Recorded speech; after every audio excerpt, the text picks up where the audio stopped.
শান্ততুলির মেয়ে এবার শ্বশুর বাড়িতে ননদের বিয়েতে যে চরম অপমানের শিকার হলো সোশ্যাল মিডিয়াতে। রিসেন্টলি শান্ততুলির মেয়ে প্রথম তার শ্বশুর বাড়িতে যাচ্ছে ননদের বিয়ে উপলক্ষে, আর সেই সময় দেখা যায় শান্ত, তুলি সহ তুলির বড় মেয়ে প্রত্যেকেই কিন্তু অনেক সুন্দর সাজ নিয়েছে এবং সকলে একসঙ্গে তুলির মেয়ে আনিকা শ্বশুর বাড়িতে গিয়েছে। আর এই ছবিটা সোশ্যাল মিডিয়াতে প্রকাশ হওয়ার পরে অনেকেই বলেছে মেয়ের তো কেবল আংটি বদল হয়েছে, তাহলে এখন কেন ঘটা করে এভাবে বউয়ের মতো সেজে শ্বশুর বাড়িতে যাচ্ছে? তাহলে কি আগে গোপনেও বিয়ে সেরে ফেলেছে?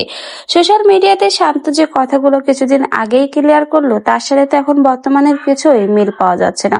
অনেকেই বলছে গোপনে তো তুলির মেয়ে 1 বছর আগেই বিয়ে করেছে, এখন এই রং ঢং করে যা দেখাচ্ছে তা কেবলমাত্র সোশ্যাল মিডিয়াতে মানুষের মুখ বন্ধ করার জন্য। কারণ তার মেয়ে 1 বছর আগেই এই ছেলের সাথে নাকি পালিয়ে বিয়ে করে নিয়েছিল। শান্ততুলি প্রথম দিকে মেয়ের এই ঘটনা মেনে না নিলেও আস্তে আস্তে আদরের মেয়ের মুখের দিকে তাকিয়ে শেষমেশ নাকি মেনে নিতে বাধ্য হয়েছে। তাই তো ঘরোয়াভাবেই তাদের আংটি বদল অনুষ্ঠান সেরে ফেলেছে।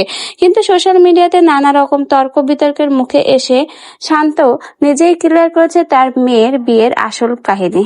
কিন্তু মানুষ তো আর ঘাসে মুখ দিয়ে চলে না, তাই তো শান্তর কথাগুলো কিছু মানুষ বিশ্বাস করেছে, আবার কিছু মানুষ তার সম্পূর্ণ প্রতিবাদ জানিয়েছে। অনেকেই বলছে শান্ততুলি তার মেয়ের এই কেলেঙ্কারি ঢাকার জন্য নাকি ছাই দিয়ে মুড়ো ঢাকতে যাচ্ছে, তা না হলে কেউ এইটে পড়া মেয়েকে বিয়ে দেয়। আবার অনেকেই বলছে এ তো বাল্য বিবাহ, হঠাৎ করে এই সিদ্ধান্ত কেন নিল?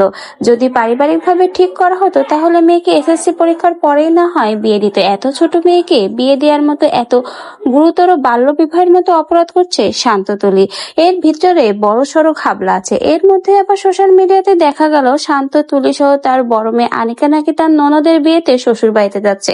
তাহলে বোঝাই যাচ্ছে আগে থেকেই শান্ততুলির বড় মেয়ের শ্বশুর বাড়িতে যাওয়া আসার আনাগোনা ছিল, তাই তো নির্দ্বিধায় আংটি বদল অনুষ্ঠানের পরেই শ্বশুর বাড়িতে যাচ্ছে, তাও আবার ফুল পরিবারের সকলে সেজে গুজে। এরকমই সোশ্যাল মিডিয়াতে শুরু হয়েছে শান্ততুলির মেয়ের এই ননদের বিয়ের অনুষ্ঠানে যাওয়ার ভিডিও এবং ছবি প্রকাশ হওয়ার পর। তো ব্যাস, আপনাদের কি মনে হয় শান্ততুলি সোশ্যাল মিডিয়াতে তার ছোট মেয়ে আনিকার বিয়ের বিষয় নিয়ে যে কথাগুলো ক্লিয়ার করলো শান্ত তার ভিডিওর মাধ্যমে, কথাগুলো আপনার কতটুকু বিশ্বাসযোগ্য মনে হলো? আর আপনার কাছে এর কতটা সত্যতা মনে হয়? যে কথাগুলো শান্ত সকলের সামনে বলেছে সে কথাগুলো আদৌ কি সত্য? অবশ্যই আপনার কি মন্তব্য সেটা আমাদের কমেন্ট বক্সে জানিয়ে যেতে ভুলবেন না।